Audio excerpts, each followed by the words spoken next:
conocer a Dios. No hay nada más importante, más valioso, más comprometido que conocer a Dios. Cuando nosotros sabemos cosas acerca de Dios, el compromiso nuestro es siempre un compromiso intelectual. Cuando nosotros conocemos a Dios, la vida cambia. Vivimos en la relación con aquel que tiene perfecciones sublimes y absolutas. Por tanto, en nuestra vida se produce una reorientación cada día. Ningún cristiano puede tener la misma senda para hoy que la que tuvo ayer. Porque el camino en el cual caminamos no es un camino muerto, es un camino vivo. Porque el Dios de la Biblia es inmutable, pero es sumamente diferente, diverso en sus manifestaciones. Porque el día de hoy es distinto al de ayer, pero en el día de hoy podemos experimentar, podemos conocer y podemos vivir más cerca de Dios que lo hemos hecho ayer. Esta es la necesidad. Cuando estaba pensando y seleccionando los temas sobre el conocer a Dios, tenía una dificultad en este último, no sabía cuál escoger. Entre algunos en los que estaba reflexionando, el Señor me dijo, habla de fidelidad. El Dios de la Biblia es esencialmente el Dios de la fidelidad, y esta mañana el pueblo de Dios reunido manifiesta la realidad visible de la fidelidad de Dios. Quiero leer un versículo que está en el libro de Deuteronomio, capítulo 7 y versículo 9, en donde el Dios de la Biblia establece un mandamiento para su pueblo, que es también para nosotros hoy, y dice así, Deuteronomio capítulo 7 y versículo 9. Conoce, notad el verbo otra vez, conoce pues que Jehová tu Dios es Dios, Dios fiel, que guarda el pacto y la misericordia a los que le aman y guardan sus mandamientos hasta 1000 generaciones. Conoce pues que Dios es Dios. Y conoce que Dios es fiel. Estamos viviendo en un mundo de infidelidades. Los hombres no respetan las palabras ni cumplen sus promesas. La infidelidad está manifiesta en todos los extractos de la sociedad. ¿Hay infidelidades sociales de los gobernantes en relación con su pueblo? No hace falta que yo diga nada esta mañana de esto. Hay infidelidades familiares, y estas infidelidades familiares están al orden del día. Yo sé, y todos vosotros conocéis, que uno de los problemas que tiene el gobierno de la nación en la administración de la justicia es proveer de más juzgados de familia. ¿Para qué? ¿Para celebrar nuevos matrimonios? No, para disolver los que existen. Nuestra sociedad está fragmentada, dividida, llena de problemas, saturada de dificultades, porque no somos fieles. Frente a esto está el maravilloso Dios de la Biblia. Frente a las limitaciones de fidelidad de los hombres, frente a las imperfecciones de las criaturas, el Dios de la Biblia se manifiesta como un Dios que es fiel. Y cuando leo el versículo me doy cuenta que Dios no solamente quiere que le conozca así, lo demanda. Mira el texto de nuevo. Conoce pues, es decir, dedícate a experimentar la fidelidad de Dios. Reconoce que el Dios a quien tú has adorado esta mañana, el Dios que envió a su Hijo para morir en una cruz, el Dios que se ha congregado con su pueblo, es esencialmente, sobre todas las cosas, en sus absolutas perfecciones, destaca gloriosa la perfección de la fidelidad. La Biblia nos exhorta esta mañana, nos ordena esta mañana, nos manda esta mañana, no solo que sepamos bien esta verdad, sino que la experimentemos personalmente en nuestra vida. Como siempre, 3 cosas.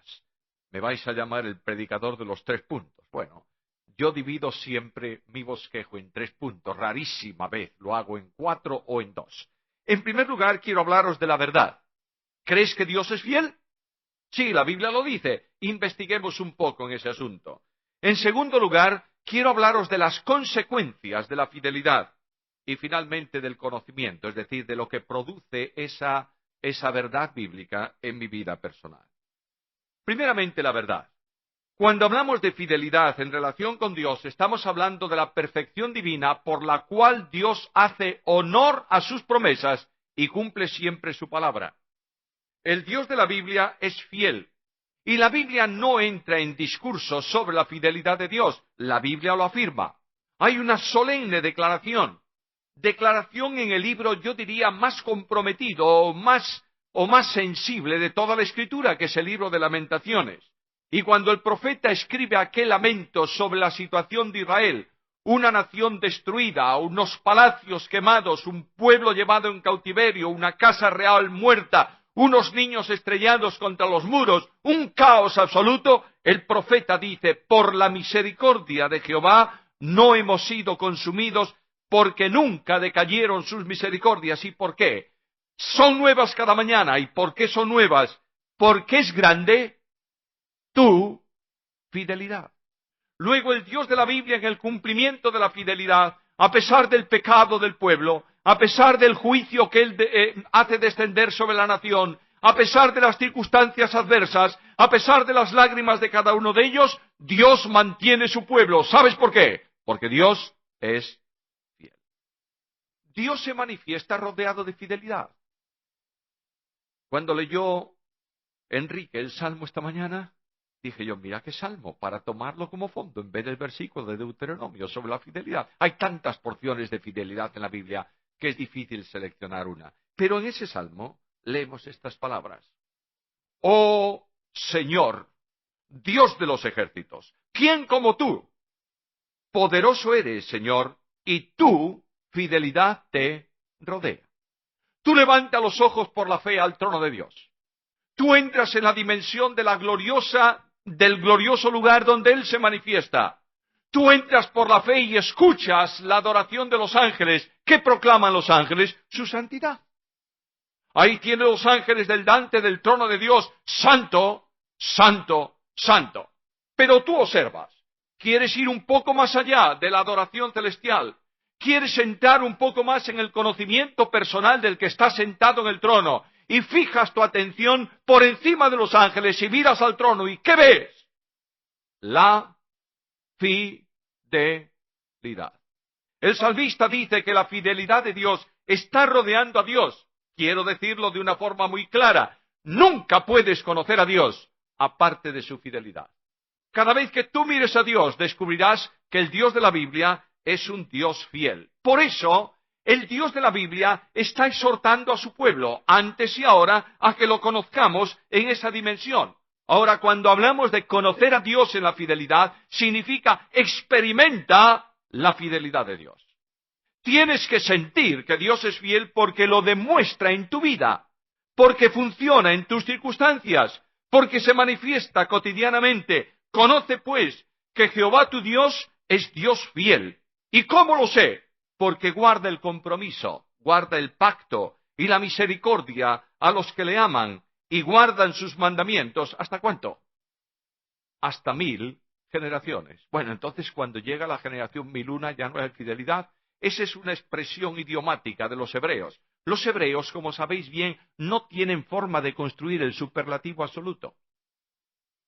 El idioma hebreo no existe una palabra que diga santísimo. Por tanto, cuando un hebreo quiere en el idioma hebreo expresar ese concepto santísimo, ¿qué hace? Repite 3 veces el sustantivo. Santo, santo, santo. ¿Sabe lo que están diciendo? Santísimo. Nosotros a veces tomamos esas 3 expresiones y hablamos del Dios ¿qué? 3 veces santo. Solo 3 veces santo. El Dios de la Biblia es infinitamente santo. Lo que ocurre que el superlativo hebreo es santo, santo, santo, y el superlativo relativo es 2 veces mencionar la palabra o el nombre. Por eso os sugiero que estudiéis, hago paréntesis, cada vez que Dios quiere llamar la atención a un personaje, menciona 2 veces su nombre. Simón, Simón, Samuel, Samuel, etcétera, etcétera. Atiéndeme, porque el mensaje que te voy a dar no es un mensaje cualquiera, es un mensaje importantísimo. Dios es enormemente fiel. Como Dios es infinito, también la perfección de la fidelidad suya es infinita. Mira lo que dice la Escritura: Señor, hasta los cielos llega tu misericordia y tu fidelidad alcanza hasta las nubes. Claro, está hablando desde la óptica de un hombre que mira el cielo. Esta mañana me levanté, por la mañana, asomé la cabeza a la ventana, abrí las cortinas y miré el cielo. Y dije, está nublado. Bueno, para un gallego eso no es ninguna cosa, es lo más natural del mundo. Está nublado. Mi vista contempla las nubes. ¿Dónde están las nubes? Mucho más altas que yo. Por eso el salmista, haciendo referencia a lo que es observación del hombre, dice la fidelidad de Dios es tan alta que alcanza las nubes, por tanto, supera en todo mi persona y mis circunstancias. Dios es fiel. Ahora, la Biblia no solamente dice que Dios es fiel. La Escritura presenta evidencias de esa fidelidad. La primera manifestación que yo veo de la fidelidad de Dios tiene que ver con la propia creación. El Dios de la Biblia que creó y dijo sea, es el mismo Dios que sustenta todas las cosas. ¿Por qué? ¿Por el poder de qué? De su palabra.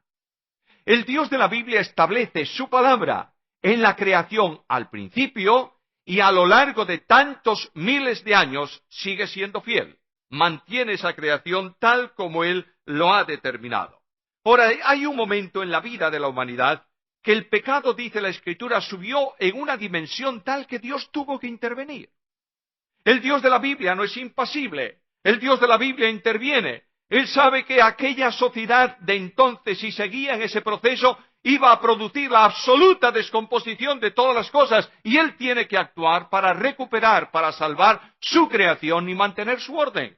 De manera que Él envía a un hombre que es Noé para predicar el Evangelio, le manda a construir un arca, sabéis toda esa historia, y a lo largo del tiempo Dios dice a Noé, predica el Evangelio y anuncia a las personas que viene el juicio de Dios.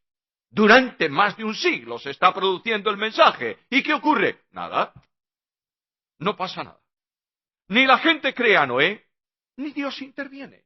Hasta que un día, por fin, la fidelidad de Dios se produce y el diluvio viene sobre la tierra y la justicia de Dios actúa y los hombres rebeldes son exterminados por las aguas que Dios permite que vengan sobre el planeta. Y luego termina el juicio y comienza la experiencia de Noé fuera del arca, etcétera, etcétera, etcétera. Y el hombre está pensando, ¿y se producirá esto alguna vez?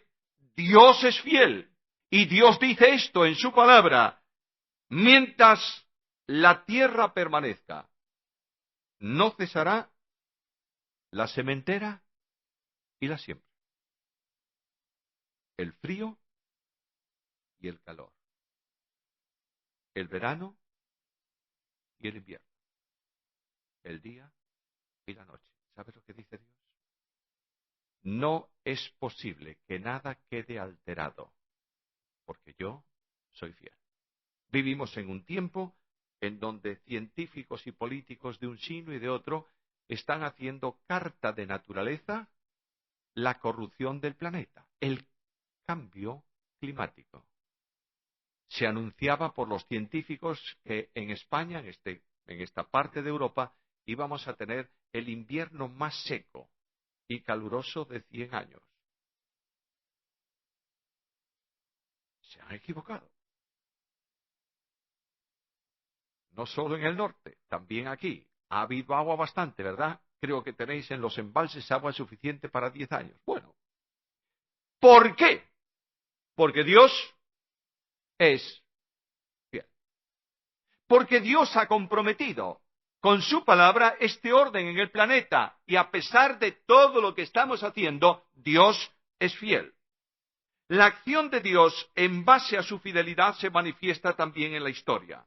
Todos conocéis bien la historia de Israel. Estoy hablando a personas que leéis la Biblia y conocéis la Biblia. Dios dijo un día a Abraham algo muy raro para él. Mira, voy a hacer que tu descendencia sea más numerosa que las estrellas del cielo y mayor que las arenas del mar. ¡Qué bien, Señor! Te voy a dar un hijo, nace el hijo, etcétera, etcétera, etcétera. Y un día Dios le dice, pero tu descendencia va a ser esclava en la tierra de Egipto durante 400 años.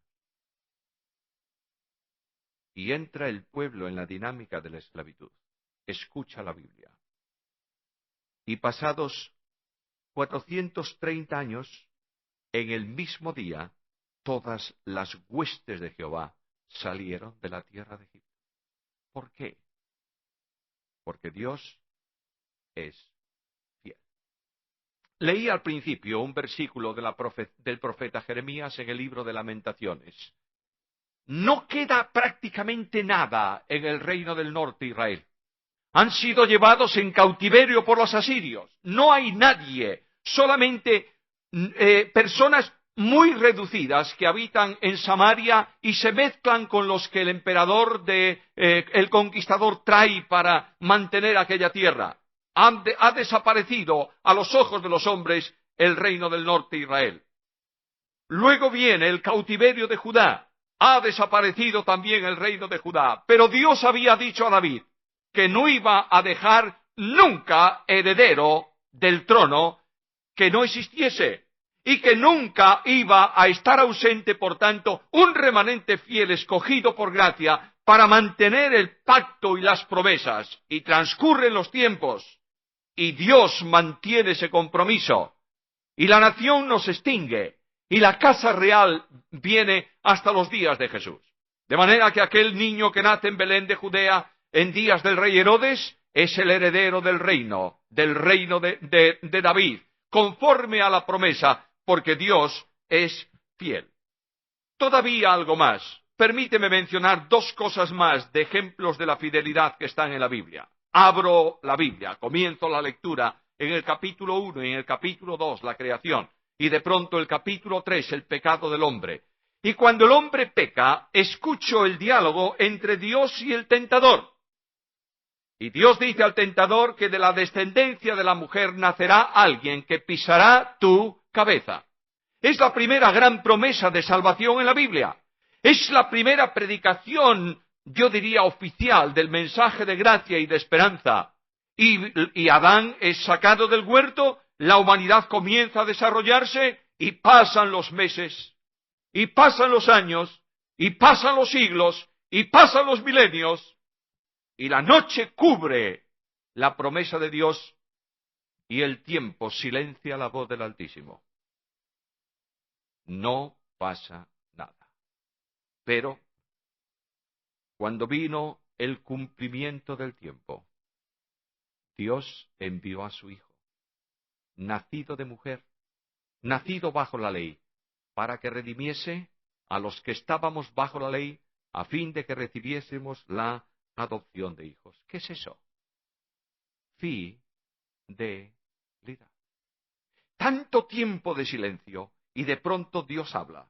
Tanto tiempo de ausencia y de pronto Dios se manifiesta. Tanto tiempo de esperanza y de pronto se hace realidad. Porque la Biblia afirma, conoce a Dios, que Dios es fiel. En relación con la salvación de los pecadores, me encanta siempre esto. No puedo dejar de pensar en esto. Cada vez que yo hablo, que yo predico de alguna manera la palabra, siempre quiero tener un dato sobre salvación. Porque es la manifestación de todas las perfecciones de Dios, del amor, de la soberanía, de la omnipotencia, de la fidelidad. Todas esas perfecciones están en la salvación. Escucho la Escritura. La mujer, la Virgen María, está un tanto inquieta. El ángel está diciendo cosas que ella no entiende. Y de pronto le dice que el niño que nacerá será llamado Jesús, porque él salvará a su pueblo ¿de qué? De sus pecados. Y cuando viene Cristo a la experiencia de su ministerio, cuando el Hijo de Dios transita por los caminos polvorientos de Palestina, cuando entra en las sinagogas, cuando predica en los campos, cuando lo hace sobre la barca en el mar, de pronto Cristo habla del gran concepto de salvación y dice algo impactante: el que a mí viene, de ninguna manera lo rechazo. ¡Oh, qué maravilla! ¡Qué impresionante dimensión! No importa cuál sea tu concepto teológico en relación con origen, aplicación de salvación y ejecución, no me importa ni quiero saberlo, pero quiero decirte con la autoridad de la Biblia que el Dios de la Biblia dice que nunca despreciará a nadie que venga a Él pidiendo ser salvo. ¡Oh, qué bendición! El Hijo de Dios en el Calvario no murió solamente por algunos, ha muerto por todos. Y todo aquel que venga será recibido a misericordia. Y todo aquel que venga será amparado por la gracia. Y todo aquel que clama por salvación será salvo. Y todo el que venga a Cristo y le diga, Señor, mira mi necesidad, yo te necesito, será salvo porque Dios es fiel. Quiero decirte esta mañana, yo no os conozco, pero quiero decirte que si en este lugar, en esta mañana, en este momento, hay alguna persona que no ha ido todavía a Cristo para ser salvo, yo le invito a que lo haga. A que diga al Señor, ahí donde está, Señor Jesús, te recibo como mi Salvador. Y cuando esto haces, cuando tú dices a Cristo, Señor, acepto tu obra, te entrego mi vida, escuchas las palabras de Jesús. Confía, hijo, tus pecados te son perdonados. Qué bendito, qué maravilla. Dios es fiel. ¿Cuáles son las consecuencias? La primera gran consecuencia es la bendita seguridad de sus promesas. Se mencionó el texto esta mañana. Su fidelidad permanece, aunque falte la nuestra. Escucha lo que dice Pablo. Si fuésemos infieles, ¿qué ocurre? Él permanece fiel. ¿Por qué? Porque si Él deja de ser fiel, se niega a sí mismo. Es decir, Dios deja de existir. El Dios de la Biblia existe porque tiene cumplimiento de sus promesas, porque hace honor a su palabra. Por tanto, el Dios de la Biblia, a pesar de que nosotros somos un pueblo infiel, somos hombres y por tanto incapaces de mantener absoluta fidelidad, Dios sigue siendo fiel. Me encanta, me entusiasma esto porque tengo la convicción profunda esta mañana y siempre que todas las promesas suyas van a ser cumplidas en toda su extensión. Miro a Jesús, mi Señor, esta mañana, y Dios me dice, ¿sabes por qué voy a cumplir las promesas?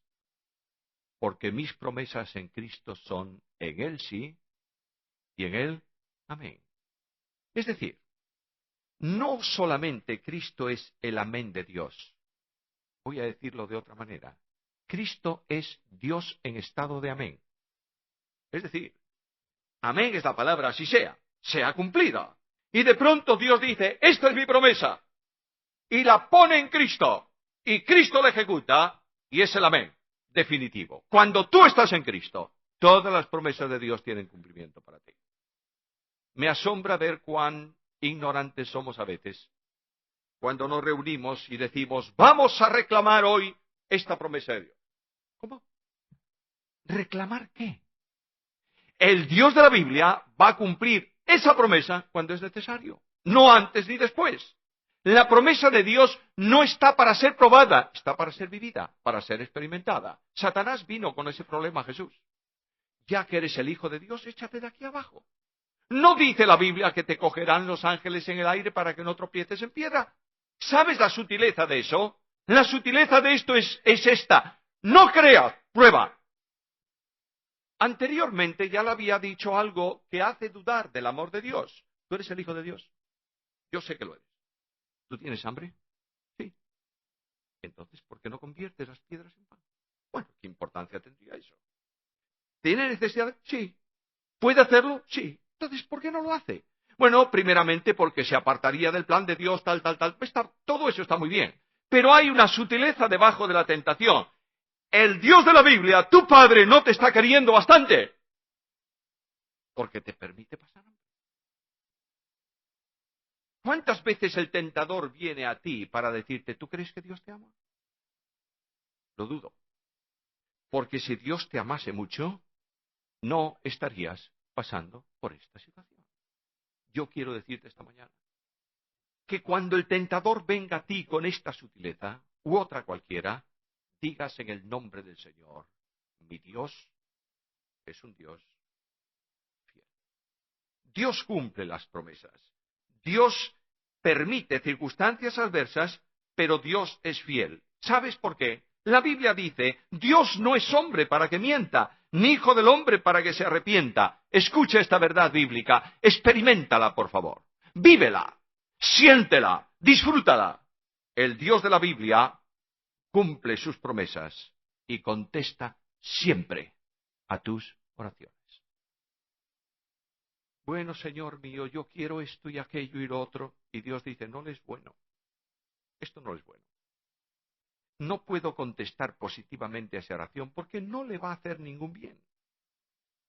Señor, yo te pido esto y lo otro, y el Espíritu Santo transforma esa petición mía, que yo expreso de esa manera, la transforma al lenguaje de Dios y al propósito de Dios para que mi oración sea contestada conforme al propósito de Dios.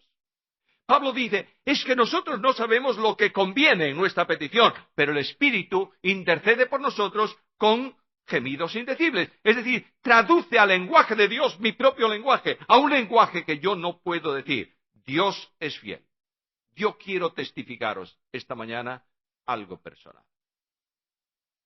Hace unos días estaba pensando en este tema y en un momento hice un alto para reflexionar yo. Mi experiencia personal a lo largo de los años de mi vida son los muchos nos que Dios dio a mis peticiones. Muchas peticiones levanté al Señor a lo largo de mi vida y de mi ministerio pidiéndole, Señor, esto. ¿Y sabe lo que hizo Dios? Dijo, no. Y ahora me doy cuenta que fue lo mejor para mí. Que ese no de Dios es la mejor respuesta a la petición del creyente cuando Dios sabe que lo que tú pides no es conforme a su voluntad. Hermanos míos, yo quiero sentir continuamente que Dios es fiel. Todavía algo más. La segunda gran manifestación de la fidelidad de Dios está en la disciplina. Esta palabra, amigo mío, ha sido una palabra tan mal llevada en el mundo evangélico que cuando se habla de disciplina es como si mencionaras la soga en la casa del ahorcado. Porque hablar de disciplina casi siempre en el mundo evangélico ha sido, en los últimos años por lo menos, sinónimo de castigo. Fulano ha cometido esta falta, disciplina. ¿Disciplina por qué? Si se ha arrepentido. Si ha confesado, ¿cómo disciplina? Disciplina en ese caso es castigo. Pero quiero decirte que Dios tiene un programa para tu vida y para la mía. ¿Sabes cuál es? Romanos 8:29. El Padre Celestial ha determinado que cada uno de nosotros seamos hechos conformes a la imagen de su Hijo. No va a dejar a un lado su programa. Cuando nosotros entremos en el cielo, cuando seamos recogidos, cuando estemos en la presencia de Dios, solo llevaremos la imagen de Jesús. No hay otra. Y el Espíritu Santo de Dios está produciendo esa imagen en nuestra vida y de pronto el camino de Cristo es recto y yo salgo del camino. ¿Y qué hace Dios? Dios me disciplina. Lo hace Él, no como un castigo, sino como una restauración. El Padre actúa para que mis pies vuelvan a la senda, para que mi camino sea constreñido, para que entre en sintonía con el suyo. De manera que cuando el fracaso espiritual mío es muy grande, Dios tiene que aplicar una disciplina mayor. Cuando es más pequeño, una disciplina más benévola, pero lo hace siempre para reconducirme al camino correcto. A veces el pecado del pueblo de Israel fue tan grande que Dios dice esto en cuanto a él de disciplina. Les quitaré el vallado y serán consumidos. Apostillaré su cerca y serán hollados. Pero voy a ser fiel. Voy a mantener un remanente a pesar de esa situación. El Padre sabe que la disciplina es beneficiosa en mi vida. ¿Sabes para qué? Para que yo participe de su santidad. Por eso dice el escritor de la carta a los Hebreos, hijo mío, no menosprecies la disciplina del Señor, ni desmayes cuando eres reprendido por Él, porque el Señor ama y disciplina y azota a todo el que recibe por hijo. Si soportáis la disciplina, Dios os trata como hijos, porque ¿qué hijo es aquel a quien el Padre no disciplina? Pero éste, para lo que es provechoso, lo hace, para que participemos de su santidad. Dios disciplina con un propósito benévolo. El castigo de nuestra paz ya fue sobre él. Por eso el concepto bíblico de disciplina es acción restauradora. Tenemos que disciplinar solo al indisciplinado. ¿Me estás entendiendo? Cuando Pedro negó al Señor, salió fuera y ¿qué hizo? Lloró amargamente. Ya está. ya ha rectificado su situación. No tiene que ser disciplinado. Mira, si Pedro cometiese esa falta hoy, en nuestra iglesia,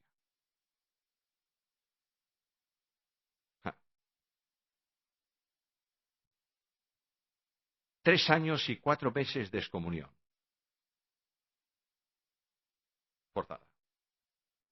Y luego, cuando él viniese, se cumplió ya el castigo. Ahora, usted, señor Pedro, siéntese de la mitad para atrás. No puede tener ministerio en la iglesia porque usted es un pecador fracasado, un mal ejemplo para el pueblo de Dios. ¡Ja! Cristo le dice, Pedro, tú me amas. ¿Sí? Mis hermanos, en base al legalismo disciplinario, hay cientos de creyentes en el mundo que viven apartados del Señor porque han sido expulsados del rebaño de Dios aquí en la tierra. Necesitamos entender el cariño del Maestro, la restauración de la oveja extraviada. Dios es fiel en las pruebas, en medio de las lágrimas, en medio del dolor, en medio de la enfermedad. Dios es fiel. Las pruebas son expresión de su fidelidad. ¿Cómo es esto? Escucha Santiago. Hermanos míos, tened por sumo gozo cuando os halléis en diversas pruebas, sabiendo que la prueba de vuestra fe produce paciencia. Mas tenga la paciencia su obra, ¿qué? Completa. Es decir, vas a estar en una prueba para que tengas paciencia. ¿Y cuánto va a durar la prueba? Mientras la paciencia no se perfecciona lo suficiente, vas a tener prueba. Para que la paciencia se perfecciona, para que vosotros, al ser pacientes, seáis perfectos y cabales, es decir, personas maduras, sin que os falte cosa alguna. Como el Dios de la Biblia quiere que tú y yo seamos maduros, perfectos, cabales, permite la prueba en nuestra vida. Las pruebas no son para hacernos sufrir, son para hacernos semejantes a Él. Quiero decirte también otra cosa que tú sabes muy bien. Dios permite la prueba solo cuando es necesaria. Escucha la Escritura. En lo cual vosotros os alegráis, aunque ahora por un poco de tiempo, si es necesario, tengáis que ser afligidos en diversas pruebas, para que sometida a prueba vuestra fe, mucho más preciosa que el oro, el cual, aunque perecedero se prueba en fuego, sea hallada en alabanza, gloria y honra cuando Jesucristo sea manifestado. El oro se aprueba, se prueba, se purifica por medio del fuego. Yo tengo un yerno en Barcelona que es joyero.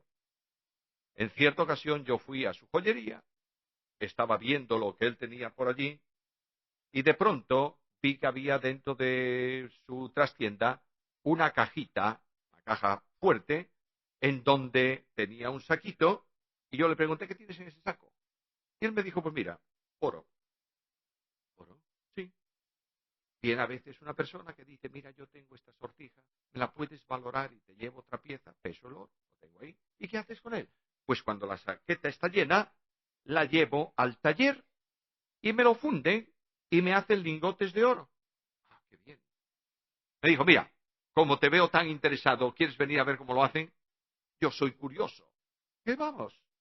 Y fuimos allá. Y aquel taller de orfebrería pusieron el oro dentro de un crisol. Le pusieron fuego debajo. Aquello empezó a coger temperatura hasta que el oro se derritió. Se fundió el oro y encima del oro flotando se podía ver perfectamente al principio las impurezas, el cobre de la aleación. Y el orfebre, el joyero, el taller, sacaba con una espátula el cobre, dejaba enfriar, volvía el mismo proceso, laminaba el oro, etcétera, etcétera, etcétera. Y por fin, después de muchas veces al fuego y de muchos laminados, lo que había allí era un lingote de 24 quilates de oro. Dios sabe que yo tengo necesidad de afirmarme en la fe y deja que la prueba entre en mi vida. Pero mira qué bendición tan grande. Jesús dijo, mis ovejas están en mi mano y nadie las arrebatará de mi mano. La mano de Cristo es la mano de la sustentación divina, el soporte del creyente. Yo estaba extraviado en mi senda y el Espíritu me colocó en la mano de Jesús. Y Cristo dice, mi Padre que me las dio es mayor que todos y nadie las puede arrebatar. ¿De quién? De la mano de mi Padre.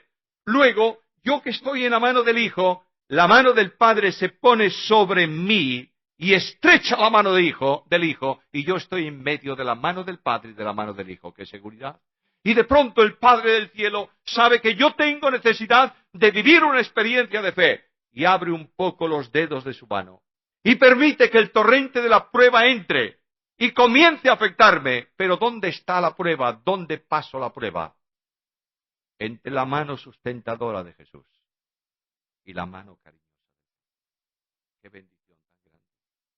En medio de las pruebas, Dios está ahí. Tengo esperanza y tengo gozo en medio de la prueba, porque Dios es fiel. Una cosa más. La promesa de la salvación, de la seguridad de salvación, de la que hablé una de estas noches, mencioné una de estas noches, obedece a la fidelidad de Dios. Escucha la Escritura. El cual también os confirmará hasta el fin, para que seáis irreprensibles en el día de nuestro Señor Jesucristo. Fiel es Dios, por el cual fuisteis llamados a la comunión con su Hijo, Jesucristo nuestro Señor. Os confirmará, os pondrá en firmeza. ¿Hasta cuándo? Hasta el fin. Tú puedes flaquear y yo también. Podemos tropezar, podemos caer. Pero Dios es fiel.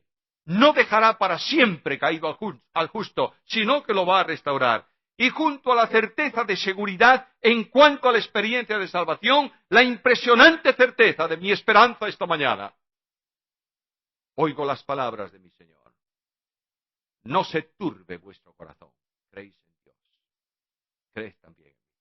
En la casa de mi Padre muchas moradas hay. Si así no fuese, lo hubiera dicho. Voy pues a preparar lugar para vosotros, y cuando me fuese y os preparase lugar, vendré otra vez y os tomaré a mí mismo, para que donde yo estoy, vosotros estéis conmigo. Hace 2000 años que lo dijo. Cuántas lágrimas en la senda de su pueblo. Cuántas nubes de tormenta en el horizonte de la iglesia. Cuánta angustia en el corazón de tantos cristianos. Pero yo sé que Dios es. Es posible que no vea esta realidad en mis días. Es posible que la muerte me alcance y yo pase a la presencia del Señor. Pero sé que la palabra de Jesús va a cumplirse. Y esta mañana, utilizando el texto del Cantar de los Cantares, quiero deciros que la fe me impulsa a abrazar aquellas palabras. Ya oigo la voz del amado, saltando sobre los montes, brincando sobre los collados. Oh, mis hermanos amados, Dios es fiel. Y el Dios de la fidelidad va a tomar a su iglesia y la va a llevar a su presencia, para que estemos para siempre con Jesús. Es verdad que vas a sentir la ausencia mientras, pero levanta los ojos. Estaremos siempre con Él. Y yo esta mañana siento que mi fe se estremece. ¿Cuándo va a cumplir el Señor eso? ¿Por qué tanta espera? Escucha, es para mantenerme firme mientras tanto. Mantengamos firmes sin fluctuar la profesión, es decir, la realidad de nuestra ¿qué? De nuestra esperanza. ¿Por qué? Porque fiel es el que prometió. Oh, mis hermanos, si este conocimiento de Dios no trae aparejada la experiencia de seguridad, de firmeza y de esperanza, es que no conocemos a Dios. Yo veo una iglesia triste, fracasada, llena de problemas, gimiendo permanentemente. Veo a líderes diciendo, esto no tiene solución. veo a cristianos tristes, veo a familias llenas de problemas y de dificultades. ¿Sabes por qué? Porque la Iglesia de Jesús hace mucho tiempo que no conoce a Dios en esa dimensión. Porque estamos saturados de teología muerta. Porque somos esponjas llenas de datos bíblicos. Dios está llamando a su pueblo a un conocimiento personal suyo. Para que no importa el turbión que venga y el viento que azote, tú te permanezcas en seguridad, porque Dios es fiel. Por último, el conocimiento. ¿Qué produce ese conocimiento en mi vida personal? Conocer a Dios conduce inexcusablemente a mi propia fidelidad. Conocer la fidelidad de Dios conduce a mi fidelidad. Así lo enseñó el Señor. Sed pues vosotros perfectos, como vuestro Padre que está en los cielos es perfecto. ¿Dios es fiel? ¿Sí o no? Sí. Luego, ¿qué tienes que ser tú? Fiel. Porque el Espíritu te está identificando con el Padre del cielo. No puedes ser fiel si no cumples tus palabras. No puedes decir que tu Padre espiritual, tu Padre celestial, es realmente el que controla tu vida si tú no eres fiel. Porque Él es fiel. Luego nosotros tenemos que ser fieles también. En este sentido, esa es la vida a la que somos llamados. Porque como Él es, así también nosotros en este mundo. Dios demanda un compromiso de fidelidad. En tu familia, en tu trabajo, en la sociedad, en la iglesia. ¿Hasta dónde tengo que ser fiel? Escucha la Biblia. Sé fiel hasta la muerte. ¿Por qué? ¿Pero por qué pide tanto Dios de mi fidelidad? Porque Cristo fue obediente hasta ¿dónde? La muerte y muerte de cruz. En la medida en que tú vives a Cristo, que conoces a Cristo, eres fiel. Esto produce aliento. La protección de Dios y el cuidado en la vida cotidiana depende, en experiencia, de que tú conozcas la fidelidad de Dios. Escucha la Escritura. Amad al Señor vosotros sus santos. A los fieles guarda el Señor.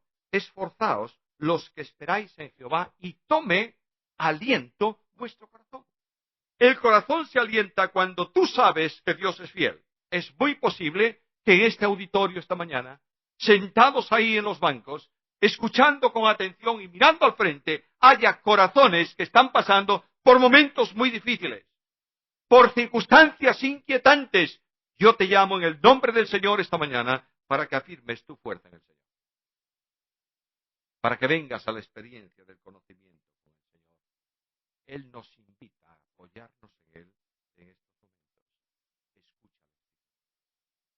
¿Quién hay entre vosotros que teme al Señor y oye la voz de su siervo? El que anda en tinieblas, es decir, desorientado, y carece de luz, confíe en el nombre del Señor y apóyese en su Dios. Cuando tú comienzas a sentir que los problemas son superiores a tus fuerzas, la única salida, ¿sabes cuál es? Entregárselos al Señor. Encomienda a Jehová tu camino y espera en Él, confía en Él, y Él hará. Dios es fiel. ¿Quieres otro texto? Deposita sobre el Señor tus cargas y Él te sustentará. ¿Cuántas veces yo he dicho al Señor, Señor, quítame la carga? Y Él me dijo, ¿sabes lo que hizo el Señor? Me tomó a mí para que yo pueda llevar la carga. Este es el Dios de la grandeza. El Dios de la grandeza. Y cuando tú te inquietes y no sepas por qué ocurren las cosas, el Dios fiel te dice esto: lo que yo hago, tú no lo comprendes ahora, pero lo entenderás después. Oh, mis queridos, yo estoy pidiendo al Señor esta mañana que aquello que es su voluntad, conoce pues que Jehová tu Dios es Dios fiel, lo haga realidad con cada uno de vosotros en esta mañana. Que realmente vosotros toméis una determinación profunda en vuestra vida. Quiero investigar en mi vida la fidelidad de Dios. Quiero descubrir al Dios de la Biblia, al Dios de la fidelidad. quiero sentir que Él es poderoso para hacer cosas en mi existencia, quiero comprobar que Él lo ha hecho a lo largo de los años pasados y quiero afirmarme en la seguridad definitiva de que lo va a hacer en el futuro, porque Dios, mi Dios, vuestro Dios, nuestro Dios, es un Dios fiel. Después de que el Señor llevó con Él a mi esposa Esther, recibí cientos de mensajes de todo el mundo. Conservo algunos. De un lugar muy lejano a España, un matrimonio misionero mayor, ya unos ancianos, me mandaron una carta. Un tesoro de carta. Yo he copiado aquí los últimos párrafos de esa carta. Dice así: por favor, Samuel, recuerda estas palabras. No hay pérdida que su presencia no pueda reemplazar. No hay vacío que su suficiencia no pueda llenar. No hay debilidad que su gracia no pueda fortalecer. No hay dolor que su misericordia no pueda aliviar. No hay tristeza que su gozo no pueda abatir. No hay herida que su toque no pueda sanar. No hay interrogante que su sabiduría no pueda contestar. No hay carencia que su provisión no pueda suplir.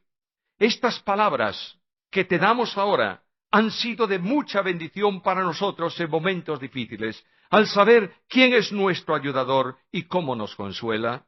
Samuel, hallamos tantas verdades en las palabras del himno que te damos que queremos compartirlas contigo. Su título es Su gracia es mayor.